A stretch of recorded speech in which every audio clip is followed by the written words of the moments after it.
डूबता जहाज सुनकर ही हंसी आ रही होगी कि सर कोई विषय एक डूबता हुआ जहाज कैसे हो सकता है।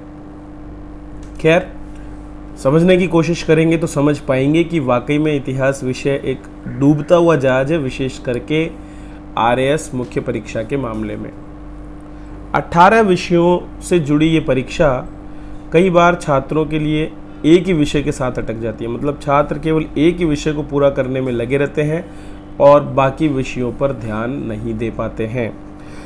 तो डूबता हुआ जहाज इसलिए क्योंकि कोई जहाज तब डूबता है जब उस जहाज में आवश्यकता से अधिक सामान भरा हो, और इसलिए डूबते हुए जहाज को बचाने की आवश्यकता इस तरह से हो जाती है कि हमें कुछ सामान उसमें से निकाल करके बाहर फेंकना होता है जो हमारे काम का नहीं है, तभी शायद वो डूबता हुआ जहाज बच सकता है। इतिहास विषय के बारे में भी कुछ ऐसा है कि प्रीलिम्स परीक्षा में जितना ज्ञान आपने अपने अंदर भर लिया है, अब आपको उस उतने ज्ञान की आवश्यकता नहीं है। अब आपको उसमें से बहुत से ज्ञान को बाहर फेंकना है और बचे हुए ज्ञान को व्यवस्थित करके बैलेंस करके रखना है ताकि आप परीक्षा में सही तरीके से उसका उपयोग कर सकें।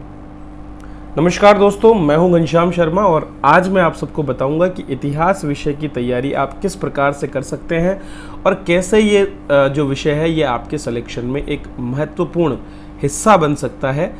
तो चलिए शुरुआत करते हैं हम इस पूरे विषय का जो सिलेबस है उस पर नज़र डालते हैं कि क्या कुछ अलग है हमारे प्रीलिम्स के सिलेबस में और मेंस के सिलेबस में, क्योंकि जब तक हम सिलेबस नहीं देखेंगे तब तक हमें ये पता नहीं चलेगा कि हमें क्या क्या चीज़ें छोड़नी है और क्या क्या याद करनी है। तो इसका खंड है राजस्थान का इतिहास, कला, संस्कृति, साहित्य, परंपरा और धरोहर से जुड़ा है। देखो, ये जो इसका टाइटल है यही आपको बता देता है कि आपको क्या क्या चीज़ें याद करनी है। इतिहास की बात करें तो इतिहास में आपको युगांतकारी घटनाएं पढ़नी है राजस्थान की। अब इसमें आपको बहुत डिटेल में जाकर के सभी राजा महाराजाओं के नाम और ये सब याद नहीं करने, आपको जो है विशेष काल खंडों के दौरान विशेष राजवंशों के अंतर्गत होने वाली विशेष घटनाओं को ही याद रखने का प्रयास इसमें करना है, जहां से आपको 2 या 5 नंबर का प्रश्न आसानी से आने की संभावना है। वैसे तो बहुत कम है, मैक्सिमम जैसे कि हम कुछ क्वेश्चन यहाँ से अगर देखें जो अभी तक पूछे गए हैं तो हो सकता है किसी राजा की विशेष उपलब्धियों के बारे में आपसे पूछ लिया जाए, जैसे महाराणा कुंभा के बारे में पूछ लिया। हो सकता है आपको किसी विशेष कालखंड में जैसे कि बौद्ध धर्म जो है उसका प्रसार आपके प्राचीन राजस्थान में कैसे हुआ, इस तरह के प्रश्न पूछ लिए तो रिलेटेड चीज़ें पूछी जाएगी। ये हिस्ट्री में जो है इंडियन हिस्ट्री और राजस्थान हिस्ट्री को मिक्स करके भी क्वेश्चन यहाँ पर आने की संभावना रहती है। जैसे कि सिंधु घाटी सभ्यता की जो मेटल जो आर्ट है उसके बारे में आपसे पूछ लिया, धातु कला, कांस्य युगीन जो कला है उसके बारे में पूछ लिया। इस तरह के प्रश्न यहाँ से आते हैं। महत्वपूर्ण राजवंश और उनकी प्रशासनिक और राजस्व व्यवस्था, विशेषकर मध्यकाल में जो प्रशासनिक राजस्व व्यवस्था थी, जिस पर एक पूरा चैप्टर आपके आरबीएससी की जो राजस्थान अध्ययन भाग 1 वाली बुक है उसमें दिया हुआ है। इस तरह के प्रश्न आपके यहाँ से आते हैं। एक प्रश्न आपका निश्चित रूप से इस टॉपिक से आता है, जैसे कि पिछली बार आपके बेगू किसान आंदोलन से जुड़ा हुआ प्रश्न पूछा था और ये भी राजस्थान अध्ययन वाली जो बुक है उसमें से क्लियर किया गया था स्ट्रेट। तो आगे मैं बताऊंगा क्या क्या सोर्सेज है, लेकिन पहले आप ये थोड़ा सा आइडिया लेते चले कि कहाँ से क्या पूछे जाते हैं। एकीकरण से भी प्रश्न आते हैं हर बार लगभग, मान के चलिए अभी सिरोही की विलय का एकीकरण का प्रश्न इस बार आया था, ठीक है। तो इनको भी आपको निरंतरता में, पहले क्या होता था कि जैसे मान लीजिए आप बिजोलिया किसान आंदोलन पढ़ रहे हो तो आप उसकी एक एक घटना आपको याद करनी पड़ती थी, उसके सन याद करने पड़ते थे। अब यहाँ पर आपको उतना जाने की जरूरत नहीं है। अभी आपको यहाँ पर उसका क्रम याद होना चाहिए कि ये 3 चरणों में हो रहा है। तीनों चरणों में मुख्य उनसे जुड़े हुए जो किरदार हैं उनके बारे में आपको जानकारी होनी चाहिए और अलग अलग वर्गों की कहाँ कहाँ भूमिका है ये भी आपको पता होना चाहिए। इसके साथ साथ आपको ना केवल हॉरिजॉन्टल बल्कि वर्टिकल भी स्टडी करनी पड़ेगी। हॉरिजॉन्टल का मतलब है कि इससे पूर्ववर्ती क्या हुआ और इसके बाद में क्या हुआ, ठीक है, मतलब इसके कारण क्या रहे और इसके परिणाम क्या रहे, इस तरह की चीज़ें। और हॉरिजॉन्टल मतलब कि बाकी उस समय चल रहे बाकी आंदोलनों के साथ में इसका क्या तारतम्य है, मतलब समकालीन और जो घटनाएं आसपास हो रही है उसी समय में, तो उस घटनाओं में जैसे कि अगर हम बात करें तो मान लीजिए चित्रकला की हम बात कर रहे हैं, तो चित्रकला में मान लीजिए कि मेवाड़ की शैली जो है और मारवाड़ की शैली दोनों एक साथ विकसित हो रही है, तो दोनों में क्या समानताएं हैं और क्या अंतर है, ठीक है। ये तो हो गया हॉरिजॉन्टल। जबकि अगर हमें वर्टिकल की बात करनी हो तो जैसे अपभ्रंश शैली पहले विकसित हुई और मेवाड़ शैली बाद में विकसित हुई, तो दोनों के बीच में क्या अंतर और क्या समानताएं हैं, क्या लेगेसी वो लेकर के चल रहा है, इस तरह से आपको थोड़ा सा ध्यान रखना है, ठीक है। इसी तरह से धरोहर में जो प्रदर्शन और ललित कलाएं हैं, इसमें सारी कलाएं आ जाती है आपकी, चाहे वो संगीत हो, लोक नृत्य हो, नाट्य कला हो, आपका आर्ट एंड क्राफ्ट हो, हस्तशिल्प, वास्तुशिल्प, सब कुछ आ जाता है, ठीक है। तो इसमें विशेष करके आपको कुछ कैटेगरीज बना करके काम करना है। जैसे कि मान लीजिए अभी तक तो आप क्या करते थे, एक एक योजना, एक एक जो आपके हस्तशिल्प थे उनको अलग अलग पढ़ते थे। अब आपको क्या करना पड़ेगा, अब इनके समूहीकरण आपको करने पड़ेंगे। जैसे मान लो आपसे पूछ लिया राजस्थान के वस्त्र हस्तकलाओं पर बात कीजिए, तो अब आप यहाँ पर कोई एक नहीं लिख सकते, आपको यहाँ पर पता होना चाहिए कि बाड़मेर में अजरक प्रिंट है तो आपके पास में कोटा डोरिया है, ठीक है। इसी तरह से आपके पास जोधपुर का बंधेज है और आपके पास राजस्थान का ब्लॉक प्रिंटिंग है, सांगानेर और इन क्षेत्रों का। तो ये सब चीज़ों को आपको रिलेट करके चलना पड़ेगा कि ये एक समूह है पूरा। अगर आपको आर्ट, फाइन आर्ट की बात कर ले तो फाइन आर्ट में जो चित्रकारी है, तो चित्रकारी से जुड़ी जो भी जैसे कि उस्ता कला हो गई हमारी, ठीक है। इसी तरह से आपके अन्य जितनी भी मीनाकारी और इस तरह की जो कलाकारियों वाली जितनी चीज़ें, उनको सबको आपको एक संग्रह में लेना पड़ेगा। लकड़ी से जुड़ी हुई जो हमारी हस्तकलाएँ, तो उनको सारी को एक जगह लेना पड़ेगा, ये बहुत ज़रूरी है। इसके अलावा एक और जो इम्पोर्टेंट है वो है चीज़ों की प्रोसेस। अब कोई भी वाद्य यंत्र है तो उसके निर्माण की प्रोसेस क्या है, उसके प्रमुख भाग क्या है, ठीक है, वो किस कैटेगरी में आता है। इसी तरह से अगर कोई भी हस्तशिल्प है तो अब हर बार आप देखेंगे, जैसे मोलेला हस्तशिल्प के बारे में प्रश्न आया था, तो उसमें आपको पता होना चाहिए कि उसकी विधि क्या है, कि उसमें कैसे मिट्टी ली जाती है, कहाँ से लाई जाती है, फिर उसको कैसे पकाया जाता है। टेराकोटा पर जैसे प्रश्न आ गया तो वो कैसे होता है। ये सारी चीज़ें आपको एक एक करके जब तक पता नहीं है तो आपका उत्तर बेहतर नहीं हो पाएगा, ठीक है। तो बहुत सा इकट्ठा डेटा नहीं करना है, आपको समराइज करते हुए चीज़ों को देखते हुए चलना है। क्लियर है। फिर आता है मेले, पर्व, लोक संगीत और लोक नृत्य। तो अब जैसे मेले हैं, तो मेलों का क्या है कि आपको एक विशेष समय अवधि के अंदर होने वाले मेलों का ध्यान रखना है। जैसे कि वर्षा ऋतु के दौरान राजस्थान में कौन से मेले आयोजित किए जाते हैं, तो अब आपको पता होना चाहिए कि वर्षा ऋतु का मतलब है कि श्रावण भाद्रपद का जो महीना है, इसके अंदर हमारे कौन से मेले हैं। तो अब श्रावण भाद्रपद में आप जैसे आपके तेजा जी का मेला हो गया, ठीक है, आपके डिगी कल्याण का मेला हो गया, तो इस तरह से आपको ये चीज़ें पता हो जाए। होली के अवसर पर आयोजित किए जाने वाले मेले कौन कौन से हैं, ठीक है। ये एक क्रमबद्धता और चीज़ों के समूहीकरण की प्रवृत्ति अगर आप विकसित कर पाते हैं तो आप यहाँ पर बेनिफिट मिलेंगे। जैसे लोक संगीत की बात हो गई, तो राजस्थान के पश्चिमी क्षेत्र का लोक संगीत हो गया, मेवाड़ क्षेत्र का लोक संगीत हो गया, पूर्वी क्षेत्र के लोक संगीत की क्या विशेषताएं हैं, क्या प्रधानताएं हैं, उनके कुछ उदाहरण। इस तरह से अब हमको चीज़ों को पढ़ने की आवश्यकता यहाँ पर होने वाली है।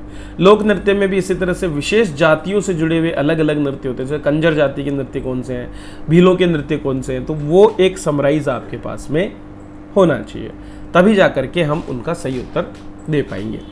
साहित्य की बात करें तो साहित्य में भी अब हमारे साहित्य की अलग अलग विधाएं हैं, ठीक है। जैसे पिछली बार चारण शैली का साहित्य पूछ लिया गया, सोर्सेज में भी बताऊंगा कहाँ से की चीज़ें पूछी जा रही है। बोलियों पर पूछ लिया तो बोलियों का वैसे ही वर्गीकरण हमें पता है, ठीक है, मारवाड़ क्षेत्र की, मेवाड़ की, इस तरह से, और फिर उसका उपवर्गीकरण, उपबोलियाँ उसमें कौन कौन सी है, इस तरह से हमको पता होना चाहिए। संत, लोक देवता और विभूतियों में भी सेम टू सेम इनका कालक्रम आपको पता होना चाहिए, ठीक है। जैसे मध्यकालीन संतों पर आपको एक लेख लिखने के लिए बोल दिया, तो मध्यकाल के कौन कौन से संत हैं, मध्यकाल कौन सा है, वो कालखंड आपको पता होना चाहिए, और उस कालखंड के अनुरूप कौन कौन से संत हैं। निर्गुण परंपरा के संत पूछ लिए, सगुण परंपरा के संत पूछ लिए, तो ये कैटेगराइजेशन हमें करना पड़ेगा। तो अभी तक हमने जो पढ़ा था, अब उसको ऑर्गेनाइज करने का टाइम आ गया है। पहले हमने एक एक चीज़, एक एक फैक्ट याद कर लिया है, ठीक है, प्रीलिम्स में। अभी वो ताज़ा ताज़ा याद है, तो अभी से आप क्या कीजिए कि चीज़ों को ऑर्गेनाइज करना शुरू कर दीजिए, उनको कैटेगराइज करना शुरू कर दीजिए। फैक्ट ज़्यादा याद हो या ना हो, लेकिन उनसे जुड़े जो बदलाव और जो समानताएँ, ठीक है, जो डिफरेंस, ये सारी चीज़ें आपको ज़रूर याद होनी चाहिए। चलिए, सेम टू सेम भारतीय इतिहास और संस्कृति में भी। और यहाँ तो सबसे अच्छी बात यह है कि इसमें आपसे इतिहास तो पूछा ही नहीं है। पहला देखेंगे भारतीय धरोहर में तो पूरी कलाएं हैं आपकी, जितना भी आर्ट एंड कल्चर आपका एंशियंट इंडिया से लेकर के और आगे तक जो विकसित हो रहा है उस पे ये प्रश्न पूछे गए हैं। फिर आपका धर्म दर्शन, तीनों चारों जो आपके धर्म है, सनातन धर्म के साथ में जैन, बौद्ध और इसके साथ जो नास्तिक संप्रदाय हैं उनके विकास और उनका दर्शन क्या है। तो दर्शन मतलब कि उनका एसेंस क्या है, क्या उनकी शिक्षाएं हैं, क्या महत्वपूर्ण चीज़ों का वो पालन करते हैं, ठीक है, उनकी मान्यताएं क्या है, ये सारा सब कुछ हमें कवर करना है। फिर घटनाक्रम, व्यक्तित्व और मुद्दे, विशेष करके 19वीं शताब्दी के प्रारंभ से। 19वीं शताब्दी का प्रारंभ होता है 1801 से, ठीक है। तो 1801 से लेकर के और 1965 तक का एरिया आपको कवर करना है। इससे पहले वाला भूल जाइए आप, उसमें से आपको कुछ भी याद नहीं करना है, ठीक है। जिसको बेवजह अपना समय व्यतीत करने की ज़रूरत नहीं है। आपको सीधा 1801 के बाद में जो हमारे यहाँ पर खास करके जो भी बदलाव हो रहे हैं, जो भी घटनाक्रम हमारे यहाँ पर हो रहे हैं, ठीक है, चाहे वो प्रशासनिक हो, चाहे वो राजनीतिक हो, शिक्षा के क्षेत्र में हो, कानून के क्षेत्र में हो, वो सारे बदलाव हमको यहाँ पर देखने पड़ेंगे। क्लियर। भारतीय राष्ट्रीय आंदोलन आप सभी जानते हैं, इसके कांग्रेस के गठन से लेकर के उससे पूर्ववर्ती संस्थाएं और बाद में आगे कैसे कैसे चीज़ें बढ़ी, चाहे वो क्रांतिकारी आंदोलन हो, चाहे वो हमारा शांतिपूर्ण आंदोलन हो, असहयोग हो, सविनय अवज्ञा हो, सभी को आपको इसमें कवर करना है। 19वीं 20वीं शताब्दी में सामाजिक धार्मिक सुधार आंदोलनों की बात करें तो यहाँ से बहुत अच्छे प्रश्न आते हैं और इसमें आपको डीप में थोड़ा जाना पड़ेगा और आपको इसको भी कैटेगराइज करना पड़ेगा, जैसे कि उत्तर भारत के आंदोलन हो गए, दक्षिणी भारत, पश्चिमी भारत के आंदोलन, ठीक है, 19वीं सदी के, 20वीं सदी के, इस तरह से भी आपको इनका कैटेगराइजेशन करते हुए चीज़ों को, महिलाओं का योगदान क्या है, आदिवासियों का योगदान क्या है, ये सारी चीज़ें आपको यहाँ पर कवर करते हुए चलना पड़ेगा, ठीक है। तो ये भारतीय इतिहास संस्कृति का भी सेम टू सेम ये सीन है। फिर आता है आधुनिक विश्व का इतिहास। तो इसमें आपको बहुत ज़्यादा नहीं पढ़ना है, टर्म्स पर बने रहिए। जैसे पुनर्जागरण और धर्म सुधार है तो इन दो टर्म्स को ही आपको पढ़ना है। पहले इसका थोड़ा सा बेसिक आउटलाइन आप ले सकते हैं कि मध्य युग में जो है ब्रिटेन की क्या स्थिति थी, यूरोप की क्या स्थिति थी और उसके बाद में क्यों पुनर्जागरण और धर्म सुधार हुआ। तो आप इसको अंधकार युग जो है वहाँ से इसको आगे बढ़ सकते हैं, ठीक है। और उसके बाद में जो बदलाव हो रहे हैं विशेष करके छोटी छोटी चीज़ों पर ध्यान देते हुए, जैसे कि अंधकार युग में वहाँ पर पोप, ठीक है, सामंतवाद और राजशाही, इन तीनों ने मिलकर के, चर्च ने और सामंतवाद ने और राजशाही ने, तीनों ने मिलकर कैसे लोगों पर कब्जा कर रखा था और फिर धीरे धीरे लोगों ने कैसे उसमें से बाहर निकलना शुरू किया। क्रमबद्धता के साथ में आपको ये पता होना चाहिए कि पहले कौन सी घटना घटित हो रही है, बाद में कौन सी घटना घटित हो रही है, ठीक है। वहाँ से आगे बढ़ते हुए फिर आप दोनों स्वतंत्रता संग्राम और फ्रांसीसी क्रांति, विशेषकर दोनों घटनाएं एक साथ हो रही है। 1776 के करीब आपका स्वतंत्रता संग्राम हो रहा है और उसके जस्ट थोड़े से सालों बाद में फ्रांसीसी क्रांति। इनके अंदर क्या समानताएं हैं, क्या डिफरेंसेस हैं, क्या ये एक दूसरे को प्रभावित कर रहे हैं, ठीक है, और इनके ऊपर और नीचे, मतलब इनके कारण, इनके परिणाम और समानांतर क्या घटनाएं उस समय चल रही है, वो सारी आपको कवर करते हुए इसमें चलना है। इसके बाद यूरोप में औद्योगिक क्रांति, ठीक है, साम्राज्यवाद और उपनिवेशवाद और विश्व युद्धों का प्रभाव। बहुत अच्छे अच्छे टॉपिक्स हैं। अगर आप इन पर थोड़ा थोड़ा भी पढ़ने की कोशिश करेंगे, जैसे कि वर्ल्ड हिस्ट्री की हमारी बुक है, ठीक है, राजस्थान बोर्ड की, RBSC की, वहाँ से आप इसको कवर करना शुरू कीजिए। क्लास 11th की ये बुक है, तो इसमें से आपको काफ़ी कुछ इसमें कवर हो जाएगा, ठीक है। तो चलिए, ये तो हो गया सिलेबस की बात। बहुत कम पढ़ना है, कम इसलिए पढ़ना है क्योंकि ज़्यादा पढ़ने की कोशिश में आप इसको कवर ही नहीं कर पाओगे, बहुत लंबा चौड़ा हो जाएगा। पहले ही लिमिटेड करते करते भी आपके पास में काफ़ी पेजेस के नोट्स होने वाले हैं। पिछले साल के पेपर्स की बात करें तो बहुत क्वेश्चन जो मिक्स टाइप के आए थे, कुछ फैक्चुअल डेटा इसमें पूछा गया था, कुछ में आप कुछ भी लिख सकते थे, लिखने योग्य प्रश्न थे जहाँ पर आप आधे से 1 नंबर ले सकते। लेकिन जैसे मान लीजिए हम पहला प्रश्न देखें तो अगर आपको ये स्ट्रेट आता है तो ये आपको इसमें मार्क्स मिलते हैं। ज़्यादातर बच्चे दर्शन के बारे में जानते हैं, सांख्य, वैशेषिक, न्याय, ठीक है, उत्तर मीमांसा, पूर्व मीमांसा, इस तरह से हमारे 6 जो दर्शन हैं उनमें से 4 लिखने थे। तो ये एक ईजी क्वेश्चन माना जा सकता है क्योंकि पूरे 6 नहीं पूछे। रावण हत्या क्या है? तो वाद्य यंत्र है। लेकिन अब यहाँ पर क्या होता है कि रावण हत्या क्या है, वाद्य यंत्र बताने से काम नहीं चलेगा, आपको उसका कैटेगराइजेशन करना पड़ेगा, किस तरह का वाद्य यंत्र है, कैसे निर्मित होता है, किन से जुड़ा हुआ है, कब काम में लिया जाता है, ठीक है, ये सारी चीज़ें आपको इसमें बताते हुए चलना पड़ेगा। सोहरावर्दी सूफी सिलसिला पूछ लिया, तो भक्ति आंदोलन और जो सूफी आंदोलन है उस टॉपिक में से ये प्रश्न था, जो हमारा भारतीय इतिहास जो है वहाँ से पूछा गया। स्ट्रेट आपको इसका उत्तर देना था, ठीक है। चलिए, अरुणा आसफ अली, तो भारतीय राष्ट्रीय आंदोलन में भारतीय छोड़ो आंदोलन 1942 के दौरान इनका योगदान रहा, ठीक है, जयप्रकाश नारायण के साथ मिलकर के, और उनके गिरफ्तार होने के बावजूद इन्होंने फिर मोर्चा संभाला था, तो उससे जुड़ा हुआ ये प्रश्न था। द लास्ट सपर आपके जो एक तरह से एनलाइटमेंट वाला जो एरिया है, पुनर्जागरण ज्ञानोदय का जो हिस्सा है, ठीक है, उसमें से ये प्रश्न है, लियोनार्डो दा विंची ने कहाँ पर इसको चित्रित किया। तो ये फैक्चुअल क्वेश्चन है और बहुत ही कम बच्चों ने इसको सही किया होगा, क्योंकि ये पता है कि द लास्ट सपर लियोनार्डो ने बनाई है, लेकिन कहाँ चित्रित किया ये बहुत ही हायर लेवल का क्वेश्चन चला जाता है। तो ये तो फैक्ट अगर किसी को याद है तो ही आंसर दे सकता है, ठीक है। चलिए 5 नंबर के क्वेश्चनों की बात करें तो कला साहित्य की मैंने बताया जैसा आपको कि केवल कला साहित्य पढ़ना है आपको भारतीय इतिहास का, और उसमें से और उसके अलावा कुछ भी एक्स्ट्रा नहीं पढ़ना। तो राज सिंह शैली पूछ ली गई जो महाबलीपुरम रथ मंदिर की और इनकी नरसिंह वर्मन द्वितीय की है, ठीक है। कई बच्चे इसमें कंफ्यूज थे, जैसे कि उन्होंने राज सिंह जो राजस्थान वाले हैं उनको लेकर नाथद्वारा वाला आंसर भी दिया होगा, जैसे मैंने भी दिया, ठीक है। गलतियों को स्वीकार करना चाहिए। मैंने भी पढ़ा नहीं था इससे पहले राज सिंह शैली को, क्योंकि मैं हिस्ट्री पर बहुत कम ध्यान देता था, लेकिन अब मुझे लगता है कि RAS परीक्षा के अंदर आप किसी विषय को छोड़ नहीं सकते। अगर आपने छोड़ा तो उसका खामियाजा आपको भुगतना पड़ सकता है, ठीक है। और सिंपल से क्वेश्चंस भी आप गलत कर देंगे या छोड़ कर आना पड़ेगा। इसी तरह 1857 में बिहार में कंवर सिंह जो आरा के कुंवर सिंह थे, उनके विद्रोह पर ये प्रश्न पूछ लिया, तो स्ट्रेट कवर्ड है आपके RBSC की बुक्स में ये भी। एकीकृत राजस्थान में सिरोही का विलय, बेगू किसान आंदोलन और अमेरिकी स्वतंत्रता संग्राम। अमेरिकी स्वतंत्रता संग्राम की वैचारिक पृष्ठभूमि क्या थी?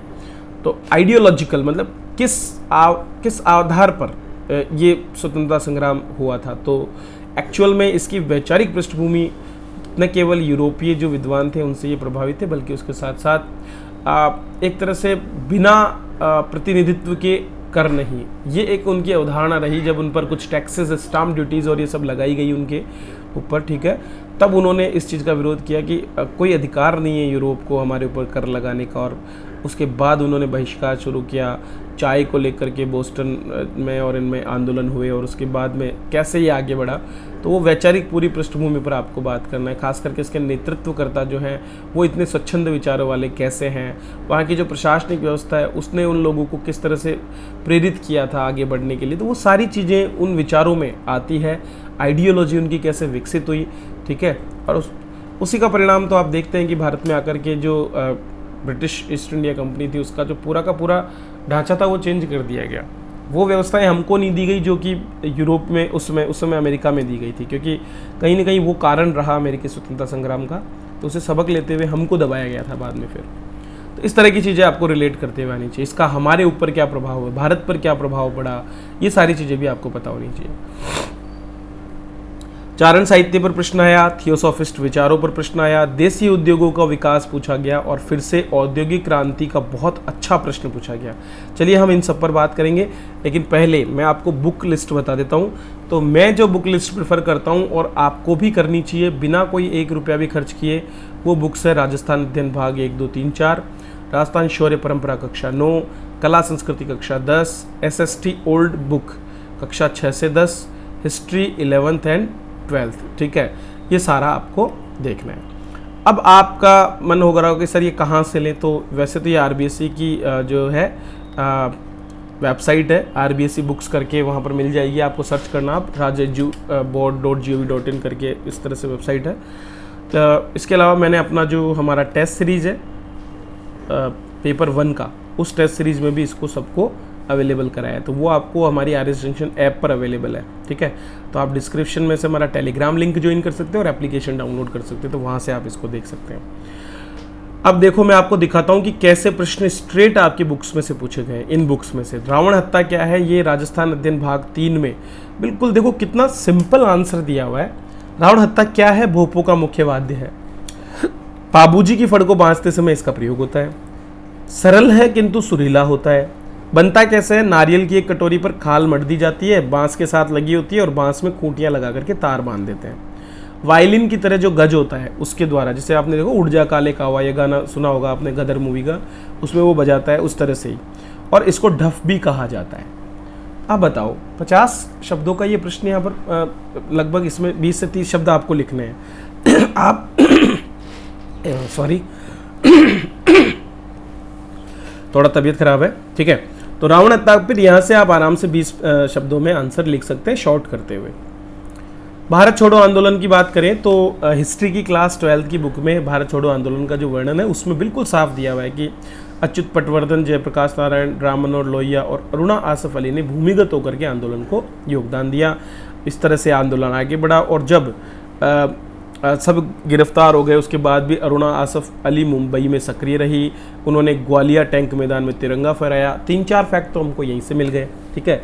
और एक्स्ट्रा आप थोड़ा सा इसमें लिख देंगे तो आपका ये प्रश्न यहाँ से पूरा हो जाता है, ठीक है। चलिए फिर आता है मंदिर वास्तुकला में राज सिंह शैली। तो ये CBSE की जो फाइन आर्ट की बुक है क्लास 11th की, उसमें इसको डिटेल में दिया हुआ है। तो भाई फाइन आर्ट की बुक क्यों बोल रहा हूँ मैं, तो कला आर्ट की बुक तो आपको लेनी पड़ेगी ना, आर्ट एंड कल्चर तो आपका सिलेबस है। तो इन बुक में क्या है कि ये CBSE की जो फाइन आर्ट की बुक है क्लास 11th की, उसमें पूरा कंप्लीट इंडिया का जो है कवर किया हुआ है कि कैसे आर्ट एंड कल्चर उसमें आगे बढ़ रहा है। तो वो थोड़ा डिटेल में, लेकिन आप शॉर्ट में समराइज करके उसके नोट्स वहाँ से बना सकते हैं। तो महाबलीपुरम का तटीय मंदिर, नरसिंहवर्मन द्वितीय, राज सिंह, ये पूरा यहाँ पर लिखा हुआ है, कंप्लीट चीज़ें दी हुई है, ठीक है। वहाँ से आप देख सकते थे। फिर आता है चारण साहित्य का प्रश्न। तो ये भी जैसा मैंने आपको बताया आपके राजस्थान अध्ययन वाली बुक में बिल्कुल क्लियरली कवर्ड है चारण शैली का साहित्य करके। तो चारण शैली का साहित्य बिल्कुल स्ट्रेट इसमें दे दिया। तो मान के चलो कि आपके 70 नंबर के पोर्शन में से 50+ तो मार्क्स जो है वो सीधा सीधा आपकी राजस्थान बोर्ड की इन बुक्स में से कवर हो रहा है। तो फिर हम किसी भी टीचर के नोट्स जाकर क्यों पढ़ें, और वो भी उतना दुनियादारी जो आपको ज़बरदस्ती लिखाई जाएगी, किसी काम की नहीं है दोस्तों। तो अभी तक अगर आप ये सोच रहे थे कि मैं किसी कोचिंग में एडमिशन ले लूँ, वहाँ पर ये कर लूँ, कोई ज़रूरत नहीं है। आप अपना मैटर खुद पढ़िए। आप पढ़ेंगे नहीं तब तक किसी काम का नहीं है, किताबों में दबा रह जाएगा। पुस्तकस्था तु या विद्या पर हस्तगतम धनम आपातकाले ना भवंती ना स विद्या ना तद्धनम। मतलब पुस्तक में स्थित विद्या और दूसरे के हाथ में गया हुआ धन आपातकाल में कभी भी काम नहीं आता है। पुस्तक की विद्या आपके मस्तिष्क में होनी चाहिए और दूसरों के पास गया हुआ धन वापस आपके हाथ में आ जाना चाहिए, तभी जा कर के वो आपके काम का है। तो अब आपके काम का बनाने की जिम्मेदारी आपकी खुद की है कि आप इसे कैसे बनाते हैं, ठीक है। तो पेपर 1 के लिए मैंने आपको बताया हमारा टेस्ट सीरीज़ आप सभी ज्वाइन कर सकते हैं, जहां मैंने ये सारी बुक्स आपको अवेलेबल कराई है। वहीं पर इकोनॉमी और जो यूनिट पार्ट 3 है, यूनिट 3 है उसका, इसमें अकाउंट ऑडिटिंग, मैनेजमेंट और सोशियोलॉजी है, उनके पूरे नोट्स भी मैंने प्रोवाइड कराए हैं, पर्सनली बनाए हुए नोट्स, क्योंकि उनको समराइज करना थोड़ा आप लोगों के लिए मुश्किल होगा, तो वो मैंने वहाँ पर आपको अवेलेबल कराया है। इकोनॉमी के तो मैंने माइंड मैप्स में बहुत ही बेहतरीन क्वेश्चन दिए हैं, आप उनका लाभ ले सकते हैं। इसके अलावा पेपर 4 एक बहुत हिंड्रेंस आप सभी के लिए है। तो पेपर 4 में टेस्ट सीरीज़ हमने शुरू की है मात्र 499 रुपये में, जिसमें आपको प्रैक्टिस करवाने वाले हैं 15 टेस्टों के माध्यम से। 15 तारीख से ये शुरू हो रही है। तो आपको देखना है कि आप अपनी तैयारी को बिना दिशा के आगे बढ़ाना चाहते हैं या दिशायुक्त करना है, तो आप हमारे साथ जुड़ सकते हैं। तो अभी टेलीग्राम लिंक दिया हुआ है, वहाँ पर सब डिटेल आपको अवेलेबल है। मैं यहाँ पर आपका समय व्यतीत नहीं करूँगा क्योंकि बहुत अनमोल है। टेलीग्राम को ज्वाइन कर लीजिए और RS जंक्शन ऐप डाउनलोड कर लीजिए, वहाँ पर आप एक बार जाइए। एथिक्स का भी मैंने आपको वहाँ पर पूरा complete course free of cost available करा रखा है, उसको आप देखिए, पढ़ना शुरू कीजिए, अपने नोट्स बनाना शुरू कीजिए, और भी जो कुछ हो पाएगा मैं आपको ज़्यादा से ज़्यादा देने की कोशिश करूँगा, ताकि जो छात्र अभी रिसोर्सेज के साथ में नहीं है वो अपने स्तर पर भी पढ़ सके। तो मैंने अपने स्तर पर पढ़ने की पूरी चीज़ें आपको इसमें बता दी है, क्वेश्चन कहाँ से आ रहे हैं ये भी बता दिया है, बाकी पढ़ना ना पढ़ना आपके ऊपर है, ठीक है। तो चलिए वीडियो को लाइक करो, शेयर करो और चैनल को सब्सक्राइब कर लो, बने रहो इसी तरह। धन्यवाद।